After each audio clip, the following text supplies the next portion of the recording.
Welcome to the Rant Room.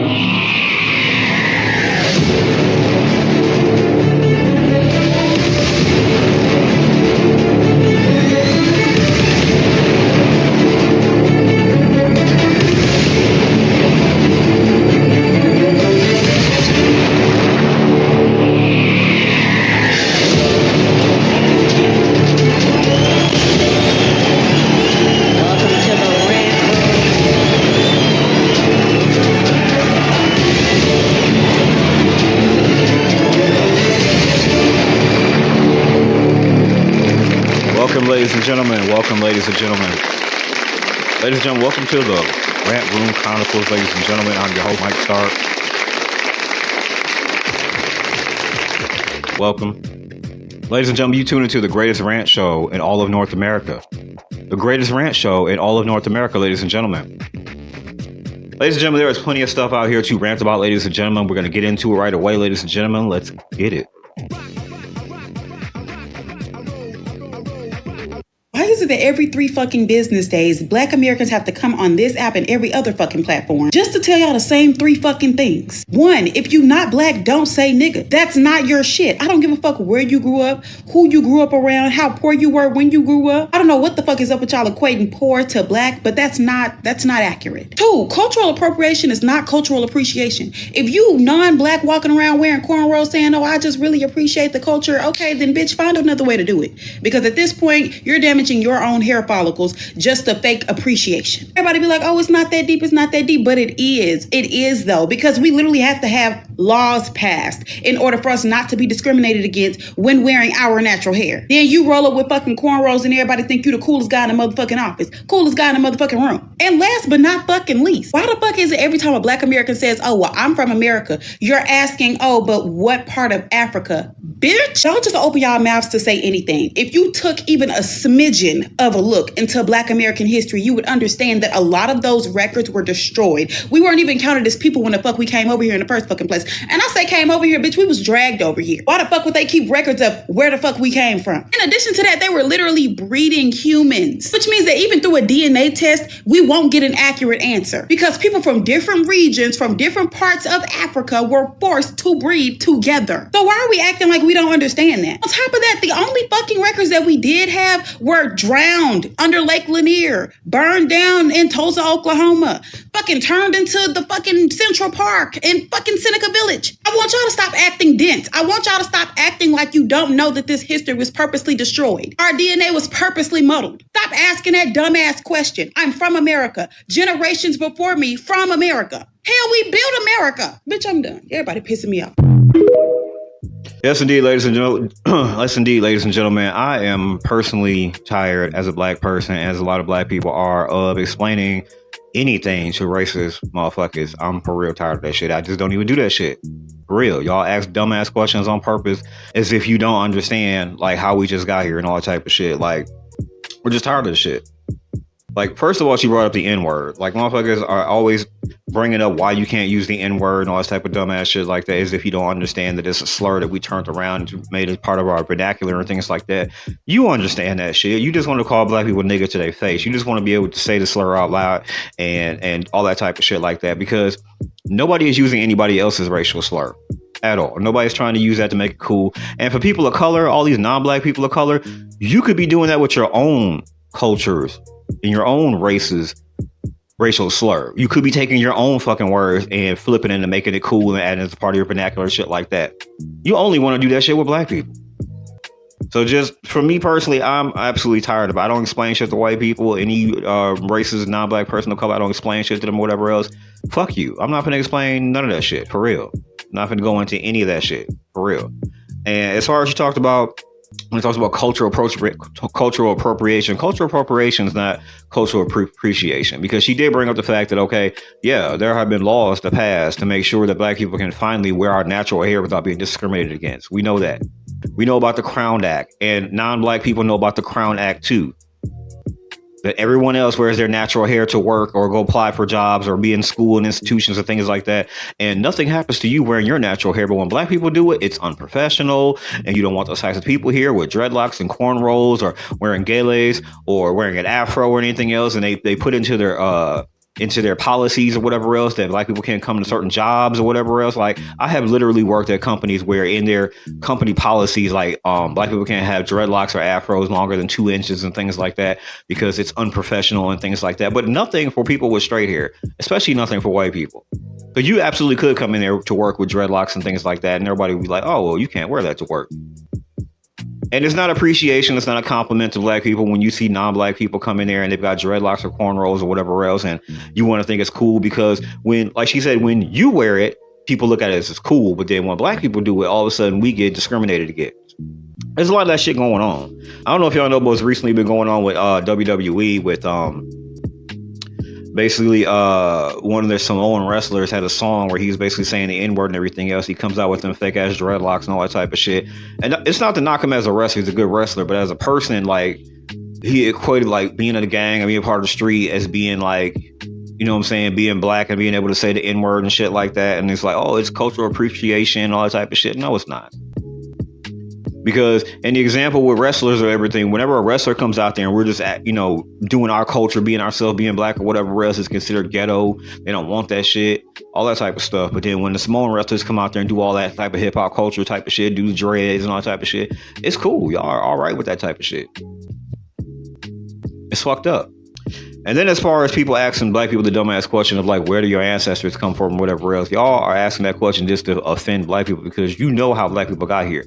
You know how black people have names like Jeffrey Washington. You know that shit. Every time you meet a black person with a name like Michael Starks, you know how we got that name. You know how we speak English. You know how we're here.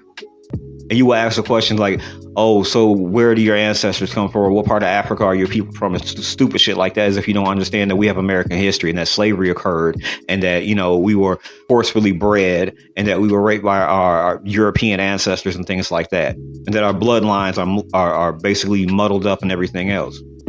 And that, like she said, they didn't keep any records of where we came from because we were property. We were less than human to them. So why would they ever keep track of any of that shit?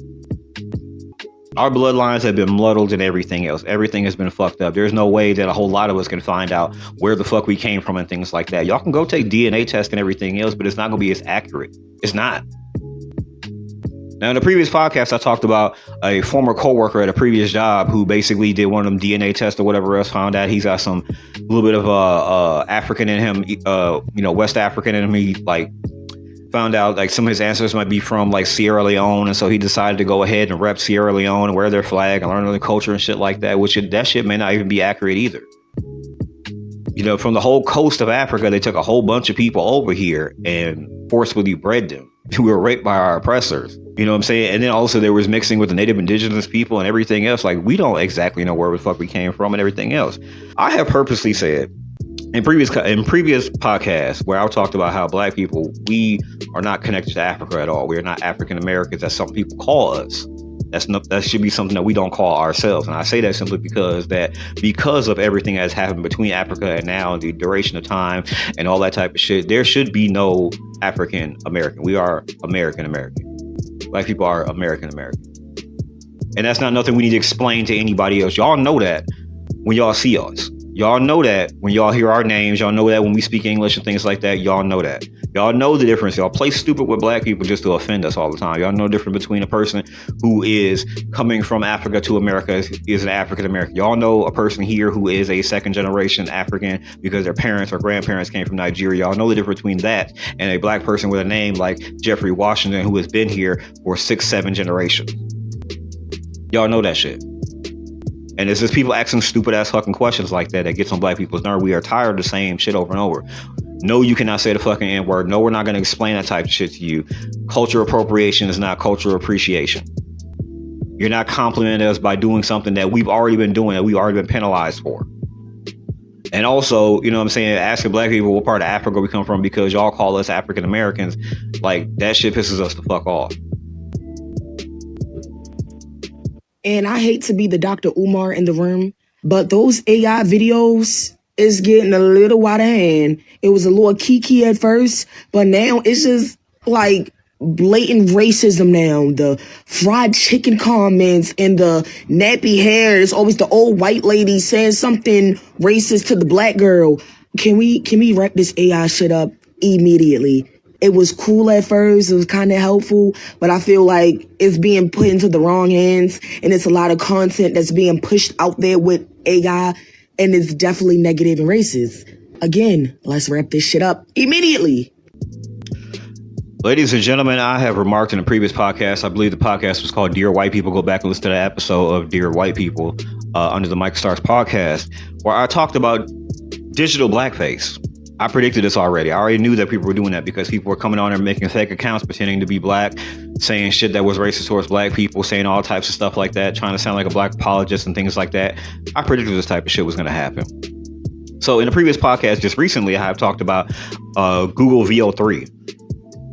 And in Google VO3, they were having these simulations where basically this new AI or whatever else was basically showing like Yeti videos, and basically they were showing like maybe gorilla videos, and they were funny and they were silly. And we had like the alien on the streets of New York interviewing people, and all these aliens walking around too, funny and silly. And I said, okay, it's cool for right now, but I already know it's going to change, and it did.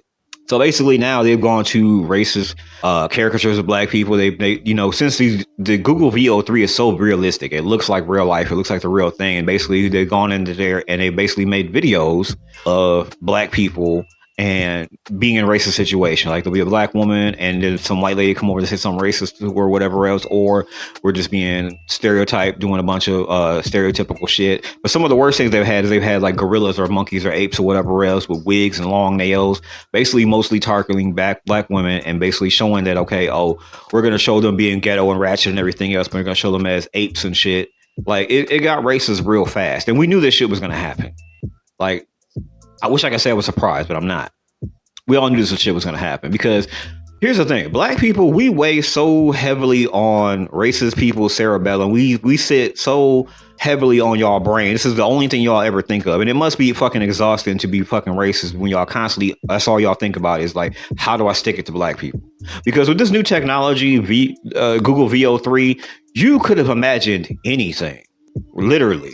I mean, from what we've seen from the Yeti videos and the alien videos, it could have been funny. You could create any world with this, and you decided, hey, I'm going to go target black people. You have made slavery videos of black people going back and picking cotton, all types of shit like that. You show videos of just basically some child crashing out on her mother. You show all sorts of just ghetto shit of black people, stereotyping black people, being racist towards black people, when you could have used this technology to basically do whatever your imagination could think of that would have been positive and fun, that people might want to fucking watch. But instead, we're seeing people making these videos of, let's make fun of black people. Let's show black people stereotypes and shit like that. It's fucked up. But we knew that was going to happen. Every time they get some sort of simulator, some sort of new technology, whatever else, you motherfuckers, the first thing you want to do is figure out how can you be racist towards black people too. That's crazy. It must be exhausting to be white. It must be exhausting to be a racist person of color. To sit around and the first thing you think of with this technology where you can imagine anything and generate it and create a whole new world and do whatever you want to do with this. Like I said in previous podcasts, you could have went back and put yourself into a TV show. You could have been like, hey, I want to be on Friends or whatever else and put yourself in that. You could have your own simulated sitcoms. You could have made your own scenes from your movies. You could have generated whatever the fuck you thought about ever doing. And you said, no, let's take black people and make videos of them as apes with wigs and long nails and have them fighting over their ape baby daddy and all that type of goofy, stupid ass shit. Silliest shit ever. That it had to go to racism and propaganda and stereotyping and everything else. White people, y'all are never going to beat the allegations.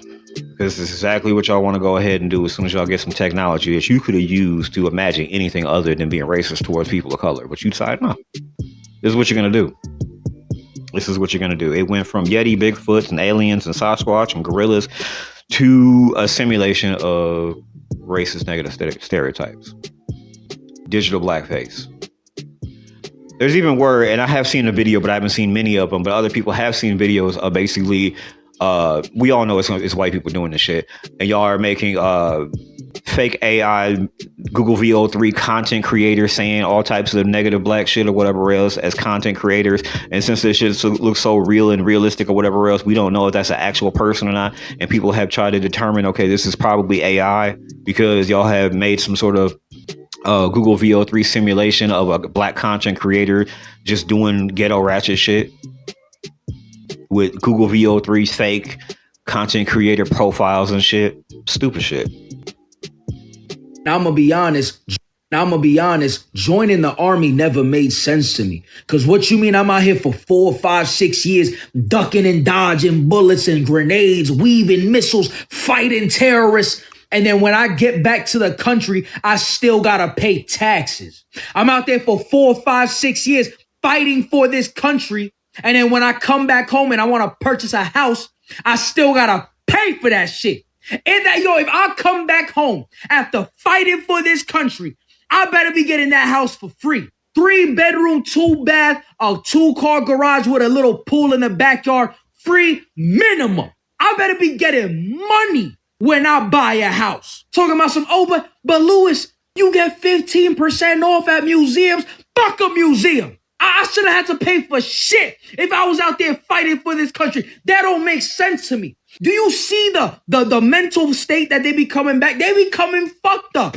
You over there watching your best friend's heads get blown off. And I gotta come back and still pay taxes? Yo, y'all look crazy. And then they got the nerve to be like, if you get captured by the enemy, just let them torture you to death. Don't say anything. What? Oh, I'm giving them everything. The iCloud passwords, the code to the garage. I'm dropping everything. They not putting a hand on me. I'm telling y'all right now. Facts, ladies and gentlemen. It never made sense to me either. For real. Joining the military never made sense to me. The first thing that doesn't make sense about being a soldier or whatever as the United States military, whatever branch you decide to pick, it's the money. It's the money for me. Because when you really look at it, you have, like, for example, you have like a staff sergeant who makes between 40 and 55,000 a year. And you got to be in 6 to 8 years to get that kind of money. Then you have officers such as second lieutenant who make 45 to 65,000 a year, but you got to be in 2 years to make that kind of money. You have a captain who makes $80 to $100,000 a year, but you got to be in there for 6 years to make that kind of money. So in some cases, when you join the military, before you even become an officer at all, you're not making really no money to be out there getting suited and booted, carrying a gun and go out there and fighting for this country. Like, it makes no sense at all. I've never understood that shit. Because if anybody come to you talking about patriotism and go fight for your country and all this type of shit, like, talk money to me. What are we talking? And like he said, even if they are paying you like decent money, let's say you are making 6 figures to be in the military and stuff like that. When you come back, like he said, free minimum. There's no reason why you should have homeless vets. There's no reason why you should have soldiers coming back and they got to pay taxes like the rest of us. There's no reason why you go out there and go fight for this country that you have to come back here and struggle to get anything, housing, a car, any of that type of shit. You're willing to put your life on the line to pay the ultimate price to go ahead and defend this country, shit that our own fucking government won't even fucking do. And yet you got to come back here and do regular citizen type shit. You got to come back when you're a military soldier working for the government, putting your life on the line, and come back and do regular citizen type shit. When you work for the government. Could never be me. There's no fucking way. It makes no fucking sense. Y'all are not making no fucking money. I'm gonna go on the figures again because I don't think you heard me. For real, a staff sergeant, 40 to 55,000 a year. You know how people out there who are being a professor at a fucking college or whatever making 65,000 a year? No bullets. Not going in crawl spaces, not dodging, none of that shit. Not doing any of that shit. Making more than a soldier in the military. I mean, on the money alone, people shouldn't be out there doing that shit. I mean, common sense, we don't want to get out there and get our heads blown off and all types of other type of shit like that. But just money alone. Because the money don't make sense. None of the rest of that shit makes sense. I'm not trying to hear about go out there and do it for your country, fight for your, country and all that type of shit like that. Motherfuckers want to talk patriotism to you and all this silly ass shit. Talk facts and figures to me. How set am I going to be when I get back? Motherfuckers be out there for years, like he said, for years. You get enlisted and then you got to work your way up to being a significant officer. You got to work your way up to be a soldier of significant stature and then up to being an officer and shit like that. So you're not really making no money initially. And then you got to be in years to even move up and shit like that. Like I said, I skip straight to staff sergeant. You're not really making no money. We're not even talking E1s to E3s and all that type of shit like that. And then I'm talking about basically officers like the second lieutenant and captain. Y'all got to be in there 6 to 8 years to make decent money. So you in there not really making no damn money. The benefits ain't that good for you to be out there risking your fucking life. And then you come back and you can't get housing, free minimum, 100% discount on shit because you work for the government and you're willing to risk your life. This is the reason why the military, they go to schools and stuff like that. They try to basically have military propaganda to make it seem like, oh, this is what you want to go do. You want to fight for your country, blah, blah, blah. And they never go to these schools and talk to these young people, whatever else, and spread the propaganda and talk facts and figures and money with them. It's always some bullshit about patriotism, do the right thing for your country, shit like that. They're not going to tell you not making the right kind of money to even do this shit at all. They're not going to tell you that when you get out of the military, whatever else, you're not getting free healthcare. Soldiers are not getting free healthcare. Soldiers who work for the United States government risking your life are not getting free healthcare when they come back. Even soldiers are not getting free healthcare. So they come back after fighting for this country and everything else, and these motherfuckers can't get free housing, free healthcare, free nothing. That's insane. Ladies and gentlemen, y'all gotta watch our kids. Because when they start coming to your schools, your kids' schools and everything else, coming around them, trying to recruit them from the military, talking to your young kids, trying to get them when they're 18 or whatever else, pay attention. Get around them and let them know, hey, that's a bunch of bullshit.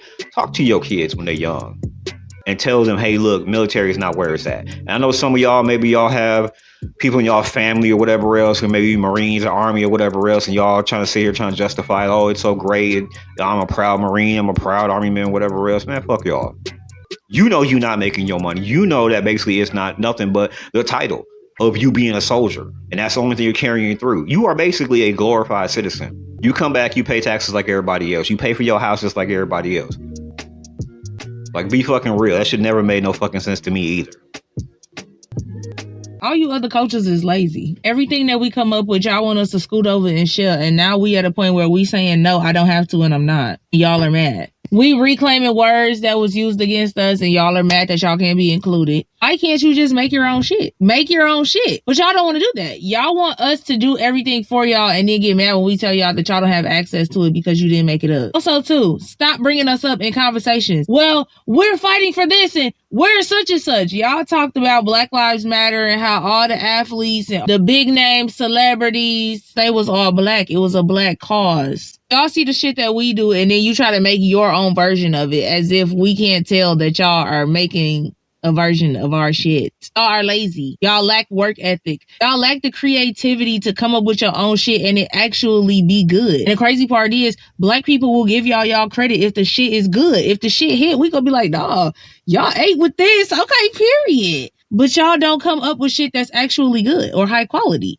And then have a problem when people are like, yeah, this is all right. I mean, and it's like, culture is meant to be shared. Let's take the word culture out and use another word. Food is meant to be shared. No, it's not. Make your own food. That sounds crazy, don't it? You go all out for your birthday. Why you don't go all out for mine? It's your birthday. You should make your birthday however you want it. I'm going to make my birthday however I want it. Y'all are lazy. Also, too, stop trying to compare. There's no comparison at all. And it's actually disrespectful to us for y'all to compare yourselves to us. There's no comparison whatsoever. Absolutely right. Other cultures are lazy and lame, basically. You're too lazy to come up with your own shit. And you're too lame to come up with creative shit that anybody could appreciate. I mean, just make your own shit. People are always biting off of black culture, and especially it's always the people who don't even like black people. It's the cultures that don't even like black people. It's the white folks, some of y'all Asians, some of y'all people of color. Y'all don't even like black folks, but y'all want to go ahead and imitate our culture, though. You want to talk the way we talk. You want to dress the way we dress. You want to do your hair the way we do our hair. You feel like everything that we do needs to be shared with you. And it's because you're lame and you're lazy. And at the root of that, it's because nobody really wants to be like you. For example, y'all have people like Mexican OT. This man, nobody wants to be like you. Nobody wants to be Mexican. Nobody wants to be a Mexican American out of Texas. Nobody wants to be you. You have your own culture. You could rep your own culture and put it out there and see how many people want to be like you and wants to be a part of your culture and dress like you and act like you and everything else. But nobody wants to do that. You want to come to black culture and do what black people are doing. It's people like you who want to be like black people. You want to copy what we're doing. You want us to share everything we're doing with you because nobody wants to be like you. Nobody wants to be a part of your culture. They don't. Your culture is good for you. And it's okay for us on the outside of your culture to observe it and be like, yeah, that's okay. But your culture isn't something that's going to be worldwide. Like my culture being black, my culture is on the other side of the planet. There are people in Japan twisting their hair up to look like my hair, to be like black people, tanning their skin to look like black people, dressing and acting like black people, doing rap music, trying to be a part of black culture and things like that. And they're over in Japan. They already have their own goddamn culture. They already have their own culture. But somebody's got to say it. Y'all are lame and lazy. Instead of pushing your culture out there to try to be like, hey, this is my culture. Don't you want to be like me? This is what I have to offer. This is great or whatever else. And trying to get people to be like you. You're like, no, we're just going to steal what black people are doing and say black people got to share it. I think people need to do some self-reflecting. All the people need to do some for real serious self-reflecting. You got to look at yourself and be like, damn, here you are Japanese, you are Mexican, you are a white person or whatever it may be. How come nobody looks at your culture and goes, I want to be like y'all? Y'all cultures are great. And if y'all invented something if y'all invented some original thing or whatever else, people would like that. If you just came up with your own original shit. In a lot of cases, you already have. But it's not good enough to where it's going to be around the world where everybody's going to want and everything else. Like a Mexican OT, y'all got your own Mexican music, and it's good. You have your own Mexican clothing and style and everything else. You have your own Mexican version of Spanish, and it's cool. Why you would want to go ahead and be like, fuck all of that. I want to talk like black people. I want to act like black people. I want to dress like black people. I want to get part of black people culture and everything else. And you from the outside, you're not even a part of this culture. You're not a part of this race at all. But you want to do that instead of your own culture, your own people. And with the example of Mexican OT, there are so many people who are Mexican rappers doing this shit. The only rapper I could think of that's a Mexican rapper who didn't do that shit too much would be like Chingo Bling. Chingo Bling in his music, he tried to incorporate a whole lot of Mexican type of themes and sounds and stuff like that. He really tried to keep the Mexican in the music or whatever else. And that's cool. Shout out to him. But for all the other Mexican rappers or whatever else, y'all completely bit off of black music and black culture. Mexican OT, Kid Frost, South Park Mexican. And I just think that for all these other people out there, all these rappers, all these non-black people of color who are rappers and all these people who want to dress and act like us and everything else, y'all have your own cultures. And you recognize to yourself that your culture is lame and that you guys are lazy and that you don't want to come up with some original thing that maybe everybody would like your culture and like your thing that you come up with. And like she said, if it is good, black people will give you props and be like, oh, y'all came up with that. That's your own thing. That's a Asian original thing that you came up with. That's a Hispanic Latino original thing you came up with. Cool, I like that. But no. Let's not do that. Let's just take whatever black people are doing and incorporate it into whatever you got going on. Like I mentioned earlier with the Samoan wrestlers, how they come out there and they're all into hip hop culture and everything else. When you have Samoan culture, but you come out and you want to be hip hop, you want to do your hair and dreads, you want to rap and do all this type of shit that's not even your culture, not even part of nothing that you got going on in your Samoan culture. I've seen that shit with the Usos when they first came out doing the haka and everything else. Cool. Do that shit. Y'all balled that shit up, threw that shit in the trash, decided to come out there and start dancing and rapping and everything else. And the first thing out y'all mouth, when people call you up and say, hey, look, why the fuck are y'all saying the N-word? Why are y'all dressing and acting like this? Oh, I grew up in this neighborhood around these people, blah, blah, blah. But you got your own culture, though. You got your own people, though. You don't draw inspiration from your own people and your own culture and your own music and your own food and your own languages and stuff like that in order to push it out there so people could be like, oh, maybe we want to be like the Samoans. Maybe we want to be like the Mexicans. Maybe we want to be like the Asians. And going back to my earlier point where I said that cultural appropriation is not cultural appreciation. It's not. You motherfuckers are just lazy and lame, and you are saying negative things about your own culture when you steal from black people and copy us, and you just copy and paste everything that we're doing. When you come at black people about how we need to share our culture and everything else, and you want everything that we're doing to be a part of what you're doing, everything else, when you already have your own culture. You already got your own shit. You are saying negative things about your own culture when you do shit like that. Because you don't see us doing that at all. We do not copy and paste what Mexicans are doing. We do not copy and paste what Samoans are doing. We don't copy and paste what we see other people doing. We have our own original shit. And all the rest of y'all just sitting on the edge of y'all seat. All the rest of y'all are sitting on the edge of y'all seat waiting for black people to come up with something new so you can go ahead and copy it or be into it or feel like we have to share it with y'all and everything else. You did not originate it. You're not even from the culture. You on the outside looking in. The first thing y'all do when y'all hear or see anything, y'all want to go ahead and make it a part of whatever you're doing. As a black person, I would never say that my people's culture is lazy and lame because we never copy what nobody else is trying to do. We don't do this shit. We are the culture. And I've been saying that for dozens and dozens of podcasts, that we are the culture that everybody wants to do. Our culture is all the way around the world. You got black people culture in fucking Belarus. You got black people culture in France. Black people culture in fucking Taiwan. Everywhere. What we don't see is your culture, Mexican OT, or any of the rest of y'all. We don't see your culture everywhere around the world. Everybody knows about your culture and how you get down. None of that shit. Other cultures are just lazy. It's on display here in America. And y'all ain't. And that's on display here in America too. Somebody got to say it. Because people like Mexican OT, you could have just did Mexican shit. You could have took your music, your culture, and made your own style or whatever else. At least if we heard the Mexican in your music or whatever else, maybe. If you was doing some chingo bling shit, maybe. But you're wearing our culture as a fucking costume. It's blackface. Not cool. This Mexican OT situation where he feels like, you know, he can say the N-word and him saying, oh, well, what the fuck is black men going to do about it? This is exactly why I've been telling y'all I do not like diverse communities, because only in Texas, only in Cali, only in New York, and some of these other diverse places where will they feel like they can say that shit because they got black people that's living around them that's co-signing and allowing them to say that shit. You know what I'm saying? They only feel that way in those states. You can't come to Georgia saying that shit. You can't come to Atlanta talking about negative. What's up, nigga? What's up? No, we gonna knock your ass out. You definitely can't come to the south side of Atlanta. No, we're not playing none of that shit. You can't come to fucking Louisiana. None of that shit. New Orleans. Nah, Florida. I think Florida be allowing that shit, so I can't even say Florida. They letting white boys say shit like that. But only in these diverse communities. This is why I'm so against black people moving to diverse communities. This is why I'm so against black parents moving to these diverse communities and allowing their children to be exposed to all these different races and shit, thinking it's benefiting your child when it's really doing a detriment, because now it's allowing those others to now come in and start saying this shit because they saying it.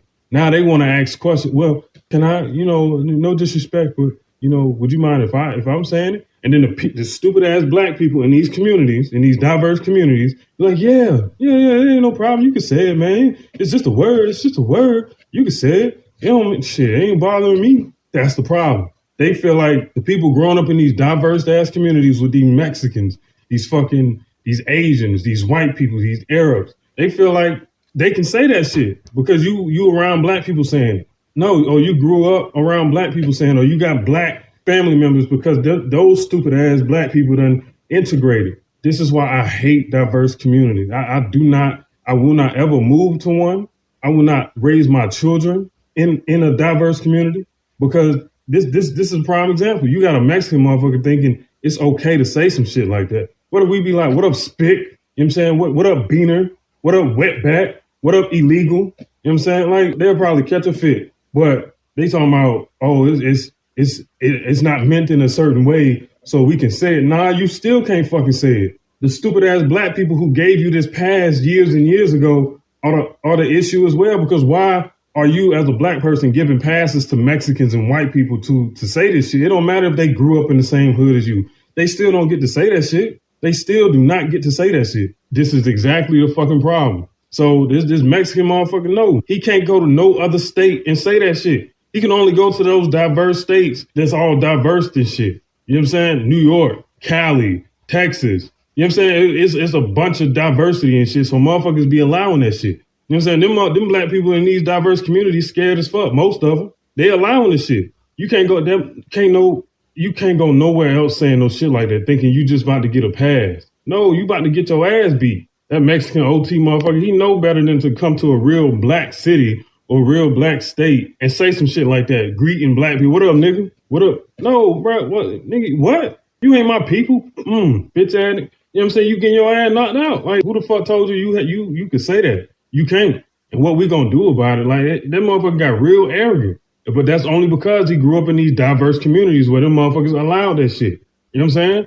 You can't do that shit nowhere else. This is why I would never move to Texas. I would never move to Cali. I would never move to New York. I would never move to any of these diverse ass cities that's super diverse. Because you gonna have motherfuckers like this thinking it's cool, just walking around. What up, nigga? What's up? Hey, nigga, what? Man, hell nah, man. You about to get your ass. This is why I love Atlanta so much. This is why I love the South Side so much. We don't play that shit. We do not play that shit. When you come around here saying that shit, you get your ass beat because first of all, you is not supposed to be saying that shit. No white man is gonna say that shit around here.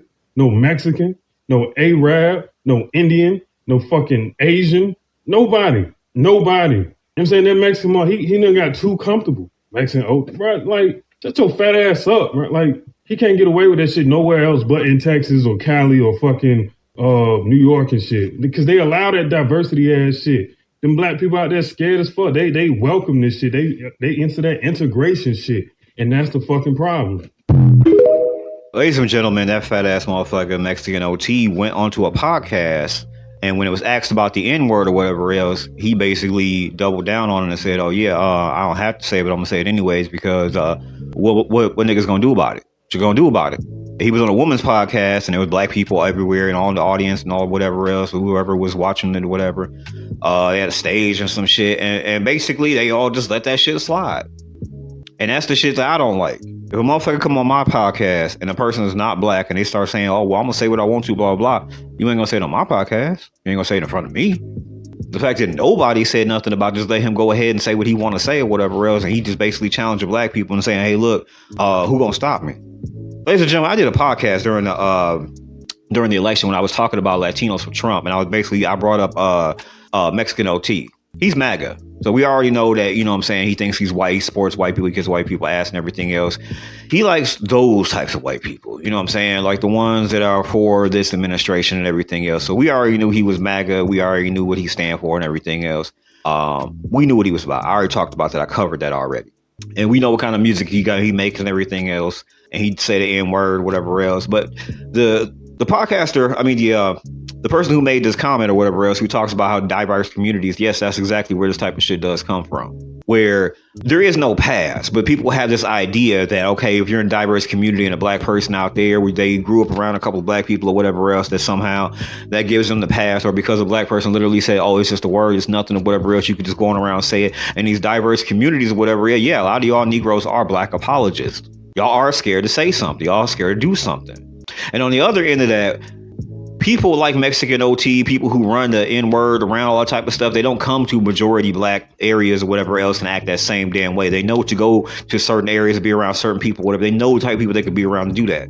He know where he could go and say that type of shit and do that type of shit. Punk pussy ass behavior. Because he literally knows where he can go and get away with that type of shit. Because like he said in this clip, there's certain areas, certain places where they don't play that shit. And he know where not to go. And this also goes into my previous where I was talking about cultures being lazy, because you have your own words that are slurs, that are words that go to your culture and everything else, and you very well could have just took some of those words and used it and everything else. But the fact that y'all want to stand so hard on being like, I'm gonna use the N-word and everything else or whatever, like that shows how bad you hate your culture, how lame your culture is and everything else. Because like I said, it really comes down to y'all just being lazy and lame. Nobody want to be you. But also, one thing I found out about non-black people of color who want to use the N-word and white people who want to use the N-word or whatever else, like, y'all basically can't handle your own slurs. Because if black people went around and just said all of these Asian and Hispanic and white people slurs and things like that, and we said the F slur for people who are, you know, in the color squad or whatever else, like, y'all can't take that though. But y'all want to go ahead and be like, well, I should be allowed to say the N-word. I should be able to call black people the N-word. Or I should be able to just say the N-word or whatever else, stuff like that. You can't take it when it comes back to you though, because we remember that earlier this year when people were talking about the word Eskimo, because it was in a song by Kendrick Lamar. People said, "Oh, it's a slur. We can't say that." People are offended by that, blah, blah, blah. And people were like, we didn't even know it was a fucking slur. We didn't. And with so many people online, they were talking about, yeah, we can't say that no more. We can't use that. Where in other instances where the word Eskimo was being used, we can't say that no more. And just recently, there was like a singer, I forgot her name, I think it was Sierra or somebody else or whatever, who said the word chinky. And they were like, that's a slur against Chinese people. We can't say that. It offends Asian people and everything like that. And some people didn't know it was a slur. And other people who did know it was a slur was like, well, the woman was saying it about herself. She wasn't calling nobody that. And then a lot of black people like me, we came to this understanding that, okay, y'all understand that these words are slurs and y'all quick to talk about this and come together as a community and everything else. But when it comes to black people, and we've been saying for the longest time that y'all can't say the N-word, We don't care where you grew up or who you been around, whatever the fuck your excuse is, whatever. You can't say the N-word. Y'all act confused, or y'all want to double down on it and be like, well, I can use it, all this type of silly ass shit. But you understand that when it comes to other people's culture, because when it comes to the Latinos, when it comes to the Asians, when it comes to anybody else, and their slur comes up, y'all understand it. Y'all understand people are not supposed to say the word Eskimo or Chinky or faggot or anything else. You understand we're not supposed to say those things. But when it comes to black people, y'all are just like, oh, we can say it. And it really comes down to respect. You don't respect black people. That's what it is. You respect other cultures enough not to walk around and call them a spick or a beaner or anything like that. You respect them not enough not to say those words, but you don't want to respect black people. Oh, I can say it. Fuck them. It's just a word. You say it in your songs. I can say it in your songs too. I listen to your music. And this is why I say if people don't respect black people, we don't need to respect anybody else either. Because of everybody who is responding to Mexican OT saying the N-word and did double down on saying, well, who gonna check me? Mexican OT saying, who gonna check me?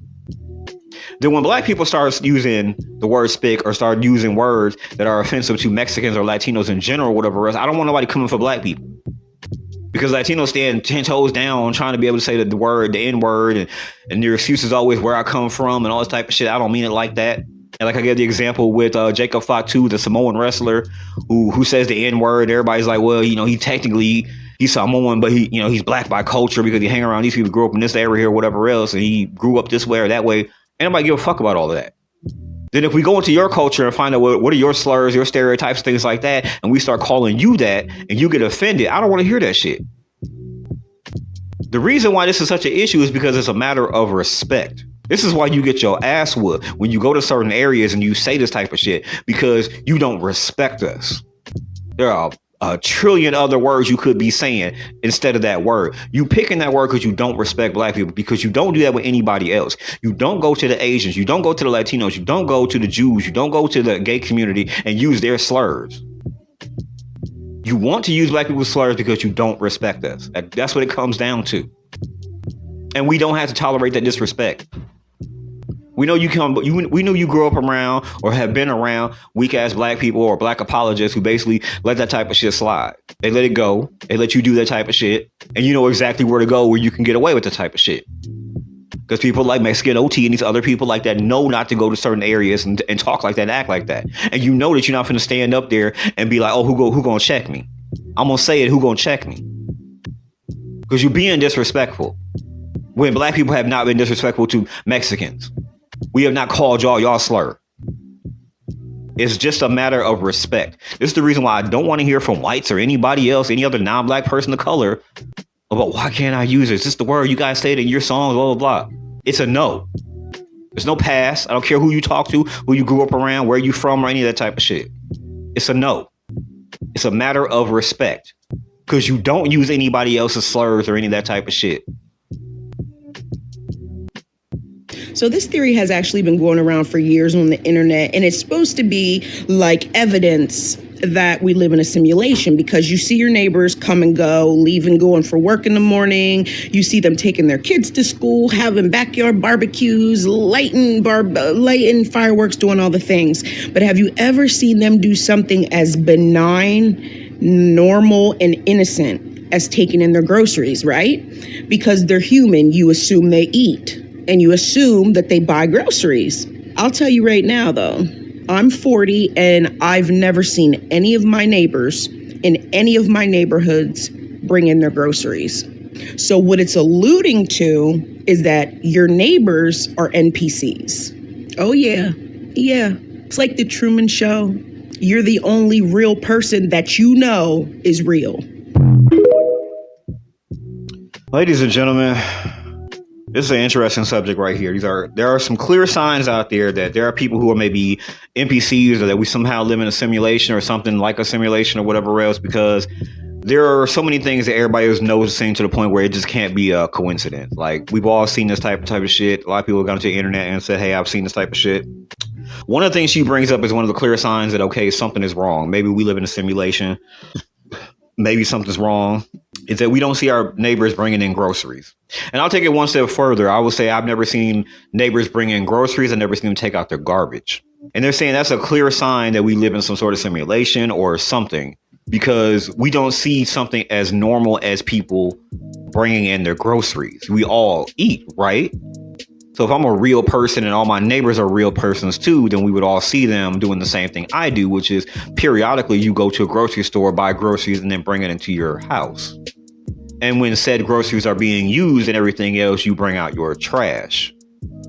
But yet we don't see that. And just like the woman in this clip who said that, and she's 40 and she's never seen neighbors bring in their groceries. You know, I'm older than the internet. I can tell you, I have never seen any of my neighbors do any of that. I've never seen them bring in groceries. I've never seen them take out their trash, but somehow trash is just out there. I've never seen them bring in groceries. And I'll take it one step further. My house has cameras everywhere, every fucking where.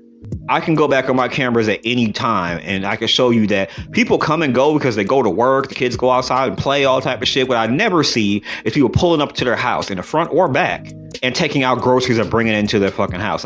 What I never see on my cameras, if I want to go back and look, is people taking out their trash. It's just out there. So if you ever wonder, like, is something weird about the world around us? Something just seems off or whatever else, just stop and notice, like she said, just a little benign thing, just little things like that. Like, do you ever see your neighbors bring in groceries or take out their trash? And I don't mean you're standing there looking and waiting for somebody. I mean, it should just be a regular thing. You go to your backyard, you look over, there's somebody taking their garbage out.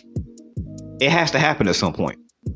And I don't mean you're next door there. I mean people just in your neighborhood, in your backyard. Or when you pull up to your house, at some point, you have to at some point see people bringing in groceries. We don't see it. Yet at any hour of the day, you go to the grocery store, everybody's shopping.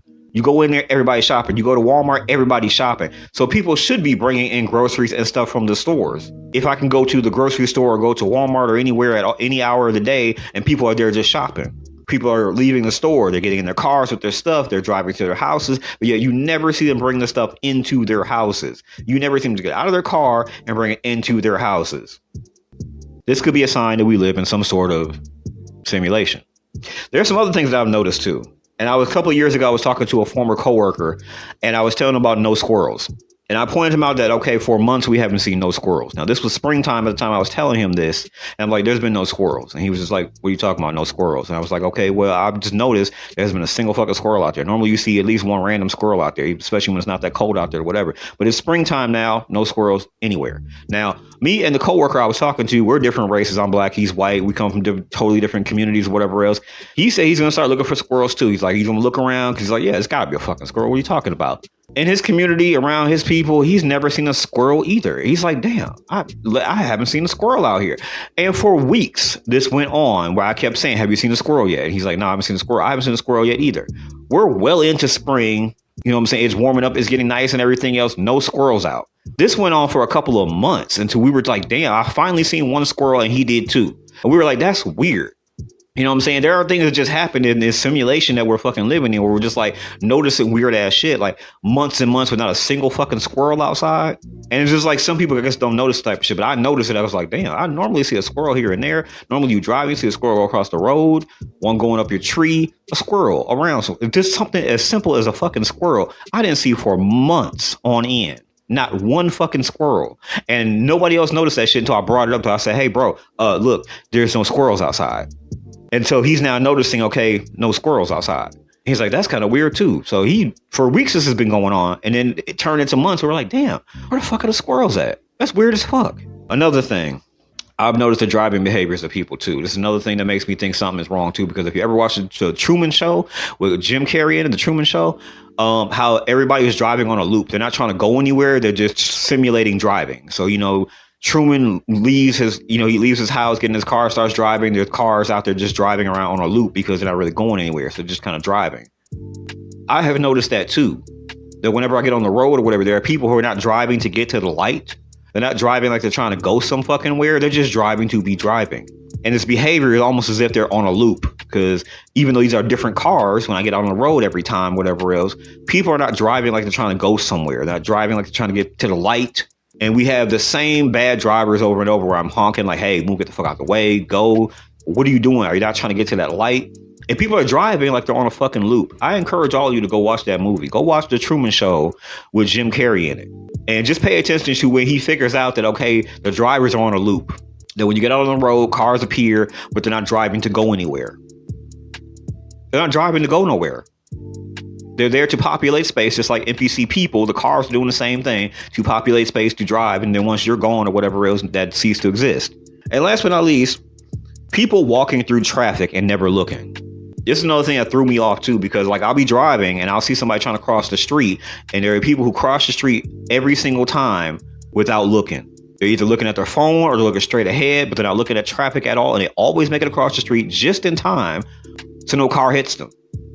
Normal human reaction is, okay, if I'm going to cross the street and traffic is coming, is to look and see, can I make it across in time for, so I don't get hit by a fucking car or a truck or something. Everybody who's a real person who's crossed the street has done that. There's traffic coming, you look, you try to get by because there's traffic coming. But I've seen people who just walk across the street, they don't look at all, as if they know they're going to make it across the street and not get hit by traffic. And they always make it across just in time. It's a very weird thing to notice. And I implore all of you to pay attention to that when you're driving. If people are crossing the street and not looking right, left at all, they're just walking straight across the street, and they always make it across the street in time. It's not normal. A natural thing would be to check for traffic. You're crossing the street, traffic is coming. You look to see, okay, can I make it across the street in enough time? These people just walk straight across the street. Traffic goes by, whatever else, they always make it across in time, so traffic doesn't hit them. And there's like a dozen other things that people have brought up on TikTok and things like that, where they talked about there's something wrong with the world that we live in, and people are noticing these little things. And some of us are having the same moment that Jim Carrey's character in the movie Truman has, where he kind of weirdly notices, like, hey, something is wrong. Because there's a scene in the movie where he lets his wife, who's also his fake wife in the movie, lets her know, hey, look out here. You see how the cars on the loop? They just go round and round. They go round and round. And he proved it to her by getting her into the car, driving through the cul-de-sac, going through, and then coming back out and driving back out there, and notice that the cars that were populating the street are no longer there no more. So people are beginning to notice something's really wrong with this world. If it's not a simulation or whatever the fuck it may be, something is wrong with this world. We're picking up on this type of stuff. Because it may just be that some of us are real people, and I don't know what the rest of y'all are. I also did a previous podcast where I talked about basically, there's a condition, I think it's called aphantasia, where I talked about people not having the ability to think. People just do stuff and they barely think about anything. And supposedly close to 50%, like 47% of the population has this condition where they don't really have continuous thoughts going on in their heads. Because most people of us who are normal, we have thoughts going on in our heads. We think, and we have constant thoughts from the moment we wake up to the time we go to bed. We have that scroll in our head where it's constant thoughts and things going on. Other people don't have that at all. They don't think about anything until they're right about to do something. And that's not normal. And a lot of us have questioned that. Go back and listen to the episode I did. I think it was called Mindless Automatons. Go back and listen to the Mike Stark show and listen to the episode Mindless Automatons, where I talked about how some people have a condition where they don't think at all. They don't think until they're about to do something. And I questioned that. And a lot of people wonder, basically, how does that work? Where you don't have a continuous thought process like a normal person. I need all my money back, bro. Right there, open that right now, bro. You been playing with me, bro. Them twins are not mine. Open this. Come on. What is this? This is DNA test for the twins. You know the twins? You said that was mine? 12 years? 12 years? You see this? It ain't even I need it. No, I don't care, bro. I went to go get the DNA test, bro. Stop playing. Where's the money? I need my money. I don't even care. I need my money. 12 years old. I don't care. If you want a DNA test, you should have got a DNA test when I laid on the table. That don't mean nothing, you was bro. there. No, I don't wanna, it don't matter. I got this DNA test. 12 years. Who else do they know? What is you doing? Who else do they know? I need my money. I'm eating because every day I don't care about none of that, bro. What? Where's my money? Lay that right here. Clearly, you want to touch it. You want to touch it. Like, come on. I need my money, bro. You want to touch it. Ladies and gentlemen, so basically the scene is basically a man goes to confront his baby mama, right? He's got a friend with the camera and everything else. He catches his baby mama at an IHOP. She's there with her friend or whatever else, and confronts her with DNA test results and says, hey, look, our 12-year-old twins are not mine. She basically says, I don't give a fuck. You should have got the DNA test when I had them. It's been 12 years. You're the only daddy they ever know, whatever else. Fucking deal with that shit. He's like, nah, I got the test. I found it not my kids or whatever else. I want money back for all the 12 years that I spent on these kids. Now, I have done podcasts where I talked about how DNA tests should be mandatory, but until it is mandatory, it's really on the men. It's really on the men. You need to, number one, not be laying up and not making kids that, you know what I'm saying, to begin with. But should you have kids or whatever else, you should ask for a DNA test, like immediately. And like I said before, you should ask in regards of her feelings. Because some of y'all don't want to do it because you don't want to upset your girlfriend, you don't want to upset your wife or whatever else. You should get it done anyways, because historically women have lied for years about who the father of her kids is. There are women out there who have slept with her husband's brother and he's raising his brother's kids and some other shit like that. It has happened. This has been going on for centuries. Infidelity on the part of women sleeping around and having kids and claiming that the father of her kids is the man that she's in a relationship with and it's not, has been going on since biblical times. So first of all, men out there, this is on you. Be careful. When when your girlfriend, your wife or whatever else is pregnant, has that baby or whatever else, she'll get over you accusing her of sleeping around. Get the fucking DNA test. Know for certain that those are definitely your kids before you get invested at all. And at any point you suddenly think, okay, maybe these couldn't be my kids or whatever else, get that test done. Get that fucking test done. The next thing, ladies and gentlemen, about this whole thing is that, okay, he confronted her at an IHOP or whatever else. It became a whole situation. I don't know if y'all remember the TV show Cheaters, where, you know what I'm saying, they would gather, they had a private detective go follow this person around and gather all this evidence on a little laptop or computer, whatever else, and then they would go ahead and present this person. They would confront them. There'd be like cameras and people, and they would show up on them and they, oh, you the cheater, and it'd be a whole situation or whatever else. They need to do this shit when it comes to this type of stuff like this. If a man get them DNA test results or whatever, this needs to be a show. It needs to be a show. Go get them DNA test results. You need to show up with cameras, lights, some people who gonna roast the fuck out of her and clown her in public. Go do this. This shouldn't be a thing where you find out, oh, your 8-year-old kids are not yours, or whatever you found out. Go do what this man did. Go be in public and make it a whole big ass scene. If this kept happening over and over to the point where this is like a show where women know that, okay, that's something that men are doing now, where if you're out there claiming that a man's kids are his when you know it's not or whatever else, and you find out it's not, oh yeah, make a big fucking spectacle out of it. Let everybody know, put it online, put it on TV, put it all that type of shit, and let people know, hey, look, she claimed that her 8-year-old son is mine, is not. This shit will stop. I think people don't make a big enough spectacle about it. You don't. Because like I said, women out there will lie about who the father of their kids for 18 fucking years. She will lie until you find out. Do you get a DNA test or do some medical happens to where you gotta donate blood or something like that, and medically you're not the same blood type or whatever it is, this child or whatever, until you find out, she will lie for 18 years and even after that.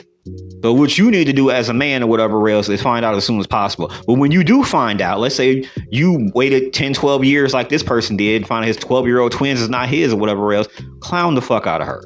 Get cameras, lights, people to clown the fuck out of her. Make this a whole big ass spectacle. If more men did this shit and waited till they caught you in public or whatever else and clowned you and put it on the internet and everything else, this shit will stop. If you know at any point in time, ladies, if you know at any point in time that if they found out that you lying about, you know, them kids being your baby daddy's kids, that they're gonna clown you in public and put your name out there as lying about that type of shit, oh, it's over with. Make it a show. Make it a show. A whole big ass show. That shit will fucking stop. We know we're gonna catch up with you with cameras and evidence and paperwork and clown the fuck out of you. Make it a show. Europeans have always eaten people, and they never wiped their mouths. This isn't a metaphor. Not cultural cannibalism. Not, oh, capitalism chews up labor. No, they literally devoured people. Bit by bit, bone by bone. Organs braised. Blood fermented. Genitals dried like citrus peel in a spice rack of colonial science. This isn't a fringe tale. It's the spine of their entire civilization. Europe is a charcuterie board of the colonized, and it has been eating other people's bodies. Black, brown, indigenous, and alive for over 700 years. From slave ship to dissection table, Europe treated the black body like a side of beef, cut, rendered, labeled, and sold. In Senegal, French doctors boiled black corpses to extract medicinal oil, literally bottling up human fat like it was argan serum for the Enlightenment skincare routine. Karl Peters, Germany's sadistic colonial governor, murdered Africans and mailed their body parts home like souvenirs from a flesh safari. Enslaved black women like Anarcha, Lucy, and Betsy were cut open, stitched without anesthesia, and had their uteruses extracted by J. Marion Sims, who kept their tissue in jars for research. You ever been sliced into while awake, naked, and screaming, just so a white man can get his name on a hospital wing? That's not science. Dinner prep. Their breasts were groped, their vaginas harvested, their milk stolen, their wombs auctioned. That is cannibalism. Europeans landed in the Americas, starving and stupid, and decided to eat the hosts. Spanish conquistadors fed babies to dogs alive, called it feeding pork. Las Casas said they tossed them into the mouths of dogs while they were still crying out for their mothers. In California, white settlers, during the gold rush, roasted indigenous children over open fires and bragged about the flavor. In Brazil, the Portuguese captured Tupinamba bodies and sent them back pickled in barrels, labeled as botanical samples, and then came the skull harvest. Indigenous people were beheaded, boiled, and their skulls cracked open for cranial science. Some were eaten, others were smoked, painted, or turned into pen holders. French salons. They didn't just kill indigenous people, they smoked them like jerky. They painted them with their ashes. They wrote treaties with ink made from their blood, and then they called you the savage. In India, during the Bengal famine, which Britain caused, millions starved, so British doctors collected the corpses, sliced out the livers, and tested nutritional theories, boiling Indian tissues and feeding it to prisoners. In Vietnam, the French used live Vietnamese bodies as meat labs, injecting them with cadaver juices, testing digestive breakdown of human organs, and collecting fecal data after feeding them rendered tissue. Imagine someone dying of hunger and the colonizer standing over them, whispering, "Great, now we can see how your spleen breaks down under duress." That's not medicine, that's fine dining for the empire. Truganini, the last full-blooded Palawa woman of Tasmania, was promised peace in death. Instead, she was dug up, skinned, and her bones put on display for 80 years. Maori heads were smoked like ham, skinned, and sold to Europeans, who kept them as trophy ashtrays. Some were even reboiled to preserve cranial scent. Missionaries came to baptize, scientists came to butcher, and museum curators came to arrange your grandmother's skull next to a tea set. Palestinian corpses were harvested for corneas, bones, and heart valves, many of which were flown to European labs and research hospitals for transplant science. This was still happening in 2009. Stolen Congolese blood was used to test European hemoglobin standards. Kidneys, wombs, skulls, penises, and breast tissue from colonized people were mailed, cataloged, frozen, dissected, rated. Colonial medicine was a potluck, and the main course was anyone who couldn't speak French. The British Museum still has over 18,000 human remains, many of them from people they raped, killed, or starved. Some were used in 19th century tasting experiments. Yes, actual taste. They licked, sniffed, and consumed preserved human samples to measure racial flavor profiles. The museum wasn't built after the feast. It is the feast. Peter Thiel, billionaire vampire, invests in young people's blood transfusions to stay youthful. The fertility industry harvests brown women's eggs, rents black and Asian wombs, and calls it global surrogacy. Plasma clinics extract blood from the poor and sell it to white hospitals, 400% markup. One Spanish study called it, "The most nutritious plasma comes from Africans." And you thought cannibalism was extinct. No. They just put it in a lab coat and called it innovation. Europeans have always eaten people. They ate African uteruses, indigenous babies, Asian spleen, Pacific skulls, Palestinian heart valves, Latin American liver samples, Global South plasma, black girl ovaries. They bottled your blood. They froze your marrow. They sterilized your mothers. They dissected your ancestors. They auctioned your skin. And then they called you uncivilized. So let me say it louder. Europeans have always eaten people. They ate you. They ate your gods. They ate your children. And they're still licking their fingers. Gope. Ladies and gentlemen, Europeans have always eaten people for 700 plus years. And the people who have done absolutely the most inhuman things in all of human history have never viewed you, black people and people of color, as humans. Therefore, they think they can do whatever they want to you. And they have. They have quite literally made jerky out of your skin. They have done medical experiments on you. They have stolen your body parts and organs, and they have, emptied out your skull and used it for a pen holder. They have sold parts of your body as artwork, all the type of shit. And it's the record. It's on for record that they have turned your body into luggage and pen holders and painted, your organs and body parts as artwork and all this type of shit like that. Like, they have done this shit worldwide. Europeans who have done the most inhumane things throughout all of human history have never viewed you as human. Therefore, it doesn't matter what they do to you. They have skinned you, scalped you, turned your skin into jerky. They have used your organs however they wanted to. They have conducted medical experiments on them. There's an entire book, if you could find this book. It's by Harriet Washington, I believe, and it's called Medical Apartheid, and talk about the experimentations that have been done since colonial times. But yeah, they have never viewed any of us as being human. We've all found out things like gynecology was discovered through experiments that were done on slaves and a plantation and everything else. They have done these things because they do not view you as human.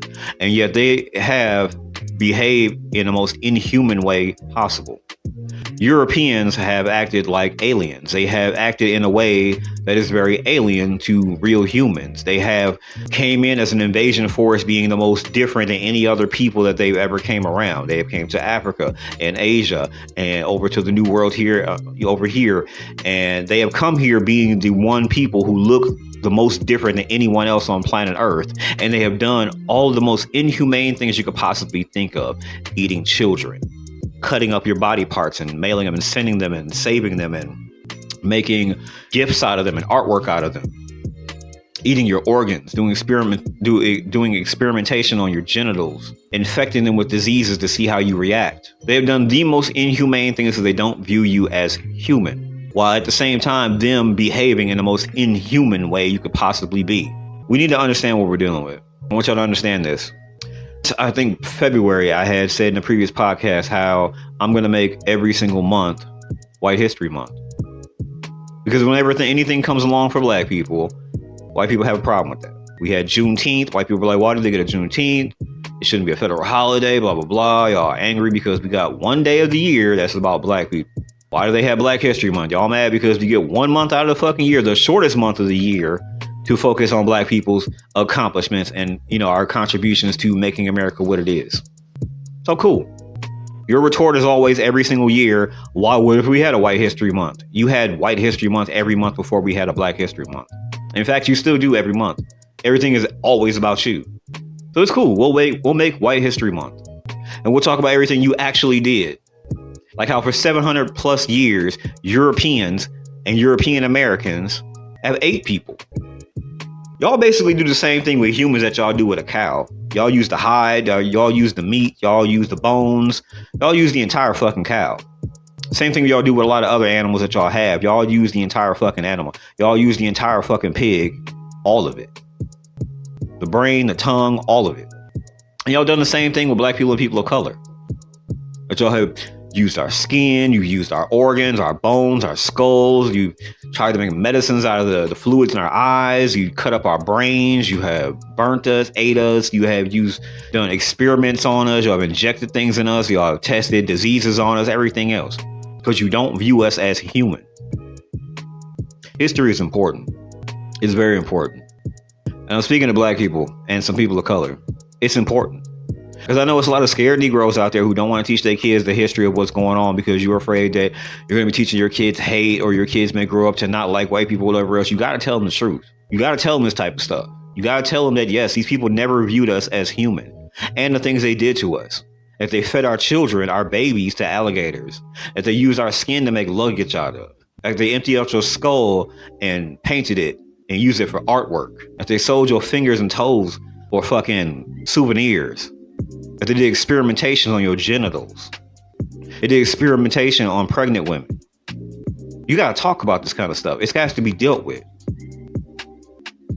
Because I know with so many scared Negroes out there, y'all don't want to deal with this type of history because y'all are worried that you or your family or your children or whatever it is may skew your view of white people and everything else, because I know y'all want to view them in such a positive light and all type of shit.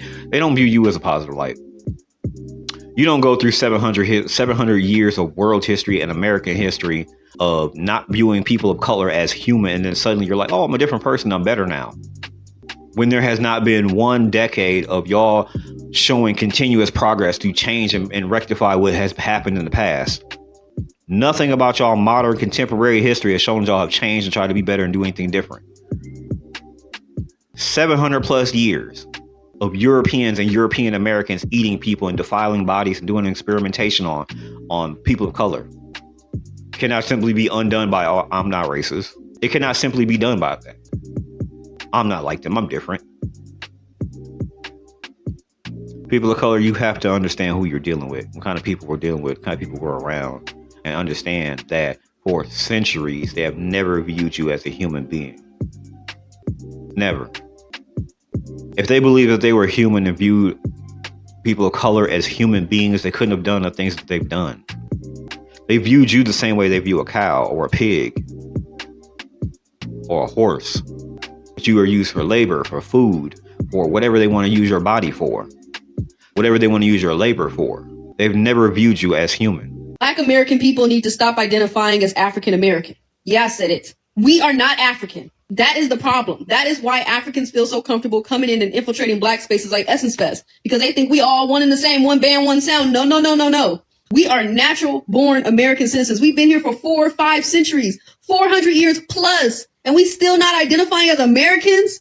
We're not Africans. That's why they come over here and they feel so comfortable with disrespecting us, because they think they super Africans, right? And we the little peon Africans because they got the direct source of the motherland and they know where they come from and they roots and all that stuff. Of course you do. One generation ago, you got here yesterday. You are the true African American Africans. Y'all come here from Ghana, from Senegal, from wherever, Ethiopia, whatever, y'all come here.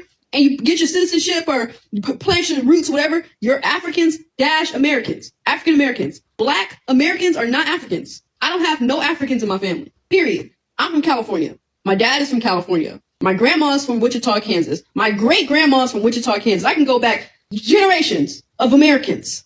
That is where the confusion is coming from. And then people come from different countries and they come in our home, our house. This is our house. Yeah, the other half of our house might try to make us uncomfortable. The whites. They want to make us uncomfortable in our house. We all share in the same house. But at the end of the day, it's still our house. We're the visitors. Visitors are coming here and treating us like we less than. We can change the narrative. It's our storyline. We keep letting other people write our storyline and then getting mad at the story. There's too many of us to not be creating our own narrative. Let's change the narrative, okay? Take back the pride in what it means to be a Black American. Start highlighting our successes as a group of people, our successes, our contributions to America as a whole. Highlight that instead of hyper fixating on slavery. Let's let that storyline kind of simmer down a little bit and focus on the inventions and the contributions that Black people make today and have made for the past 4 or 5 centuries while we've been in America, and start to elevate as a people. Stop letting people push us down with their own narratives and start writing our own story to elevate us as a people in our home. This is our house, not theirs. This is our home. We are natural born American citizens, and don't let nobody tell you different. Ladies and gentlemen, I've said in previous podcasts before that Black Americans are not African Americans. That's something that we are called. And I've said that we can only cosplay Africans. And it's okay. It's perfectly okay to learn about different African countries and maybe wear some kente cloth, or, you know what I'm saying, learn about different types of aspects of African cultures and things like that. And you want to learn some Swahili and all type of shit. But we can only cosplay Africans. We are American Americans. And I think it's crazy how some people don't understand that real African Americans are Africans who come and live in America. Or at least you are first or second generation African or something like that. Your parents come from that. But for Black people who are centuries removed from being African, and because of all the things that have happened to us, we are not African Americans.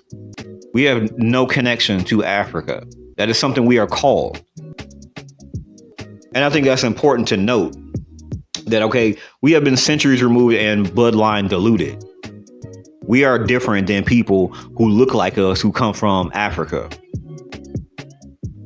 And I really feel like with us being American and looking like the people who come from Africa or whatever else, I feel like there's some sort of contention that happens between blacks and Africans, because Africans come here with the attitude as if they look down on us, as if, oh, you don't know where you come from, you don't know who you are, or whatever else. Even though you know how we became like this, you understand how we have Eurocentric names, speaking European language and all these things like that. You understand how we got like this. You have schools, you have education, you know how this happened or whatever else. But also the fact that because our ancestors went through everything and we basically built America, and America wouldn't be shit without black people or whatever else, we are proud of where we come from, what we accomplished, and how we got here and the way we are. So, of course, we don't want African last names and culture and be claiming Nigeria. I know some of y'all might probably want to do that. Y'all want to go get a DNA test and find out that you're from Sierra Leone or whatever the fuck.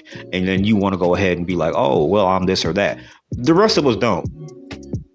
The rest of us know where we come from in America.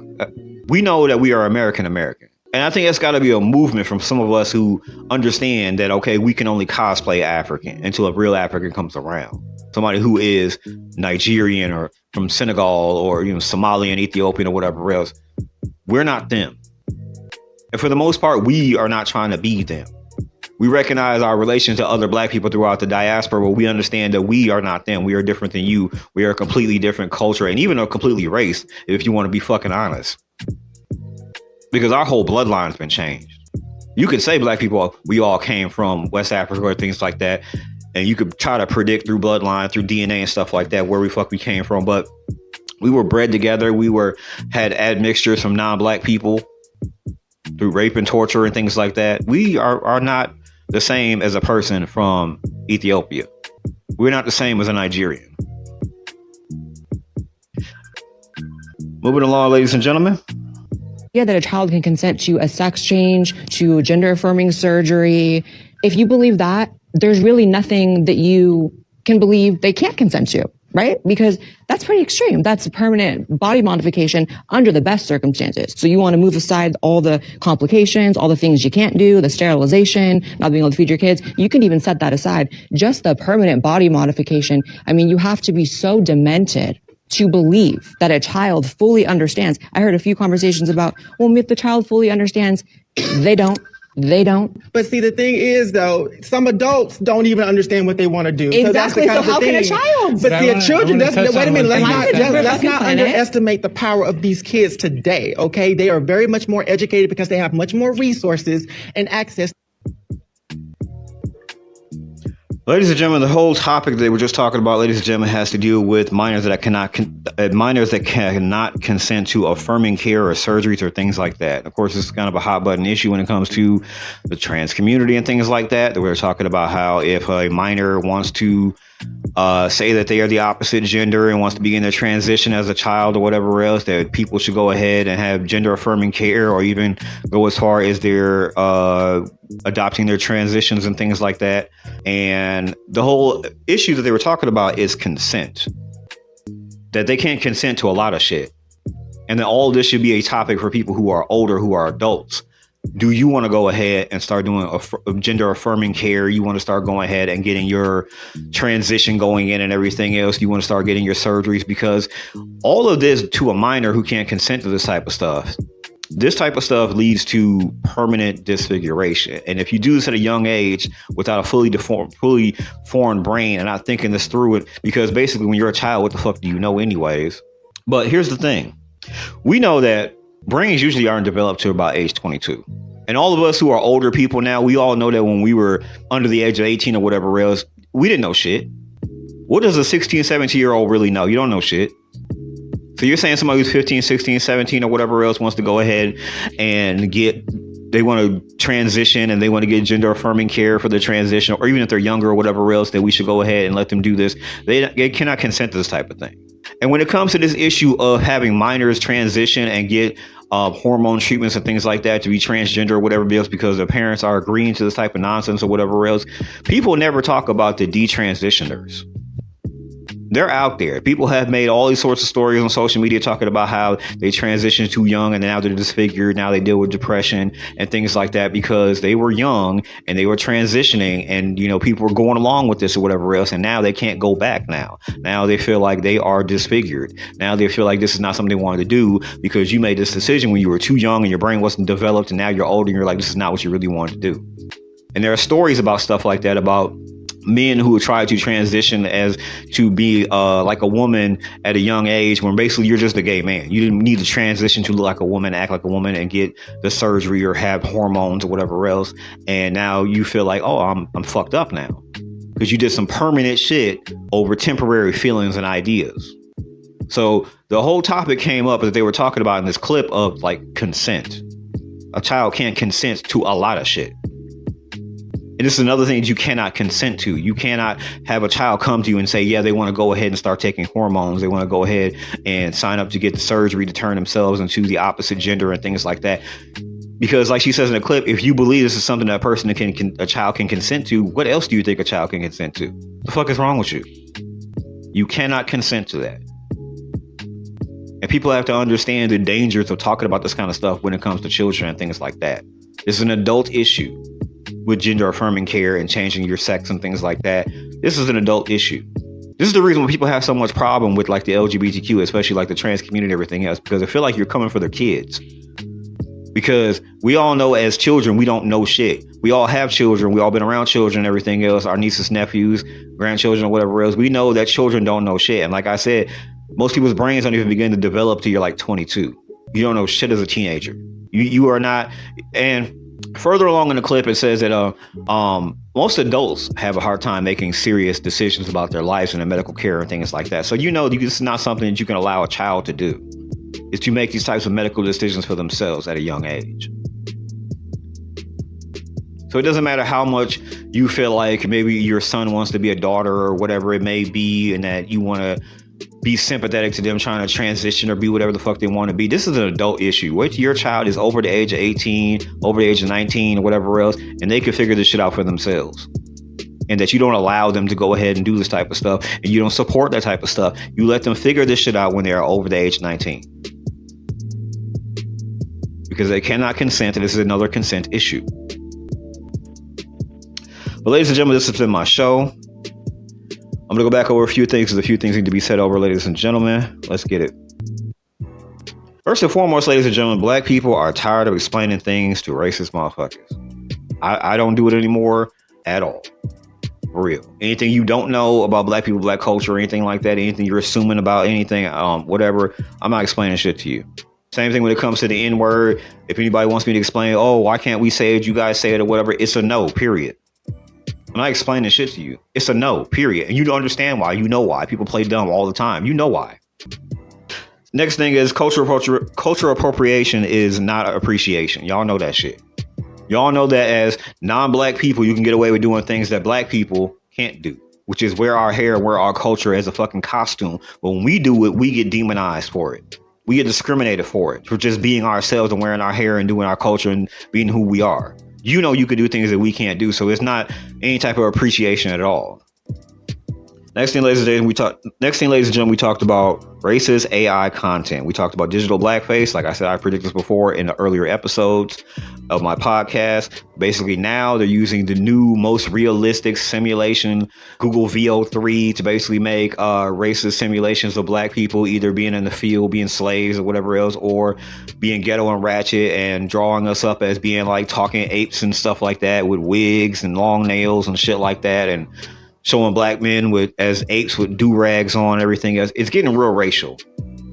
And it's crazy that we weigh so heavily on y'all brain. This is what y'all got to come up with, that y'all couldn't use this simulation for coming up with anything else. Because like I said, we had talking aliens. That shit was funny and silly. We had Yetis. We had basically a Bigfoot and a bunch of other shit y'all was doing that was fun on there. But of course, it all circles back to, hey, look, how could we get black people? Let's be racist towards black people. Next thing, ladies and gentlemen, the military never made any sense.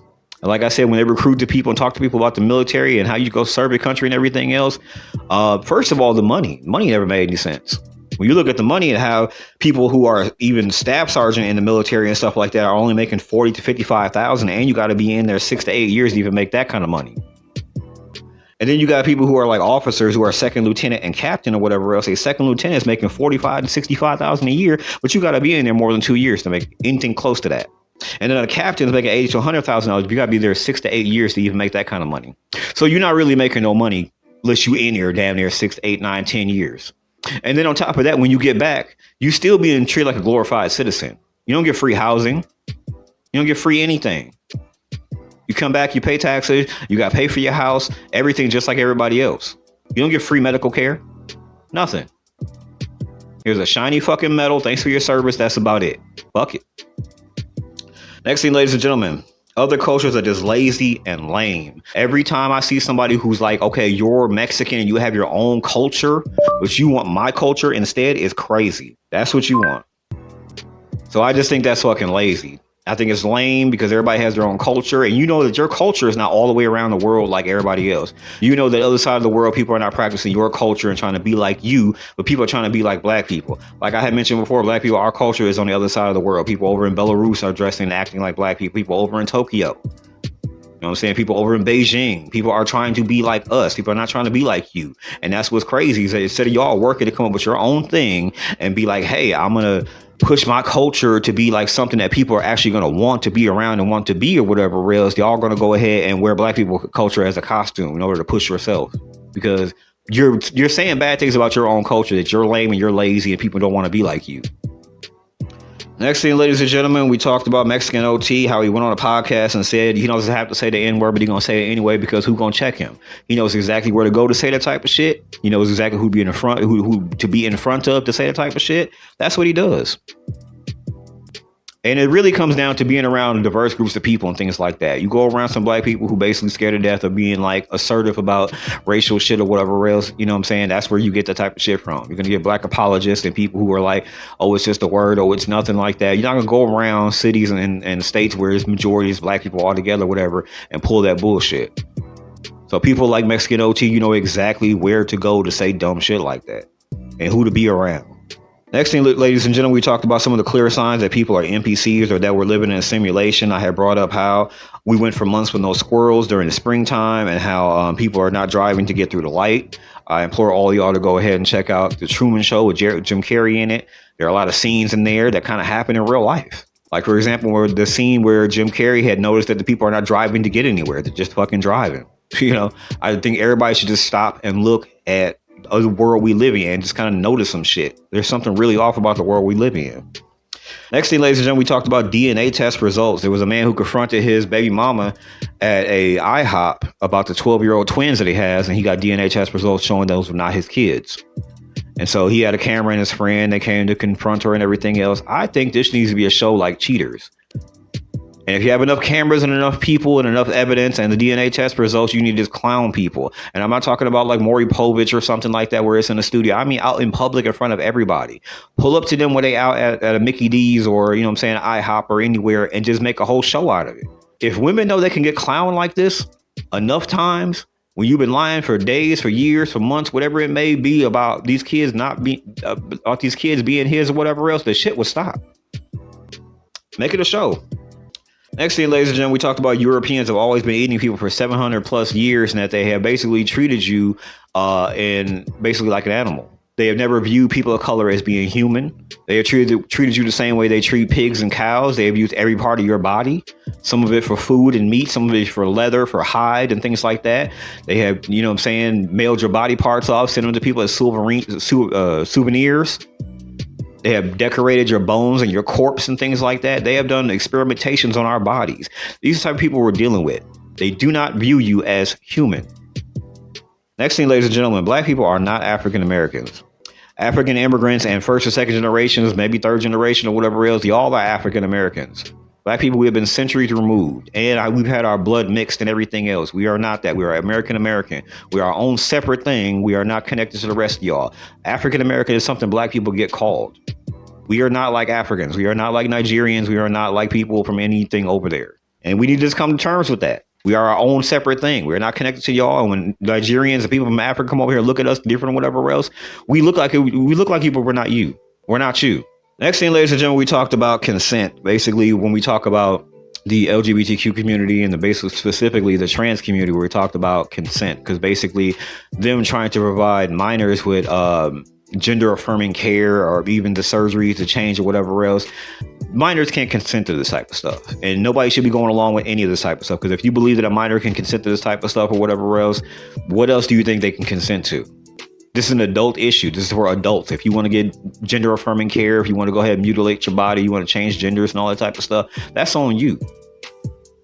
And I implore a lot of people to go look up and find out about detransitioners, about people who transitioned too young and did all this stuff to themselves, and how they feel like they are trapped in a disfigured body, how they fuck themselves up. Because when it comes to this issue, and you could tell that this is some sort of propaganda, you could tell this is some sort of thing they're pushing, because they never bring up the detransitioners, the people who have spoken up and said, this is something wrong I've done to my body and everything else, and I've disfigured and messed myself up.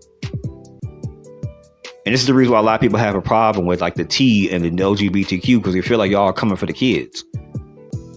But ladies and gentlemen, that has been my show.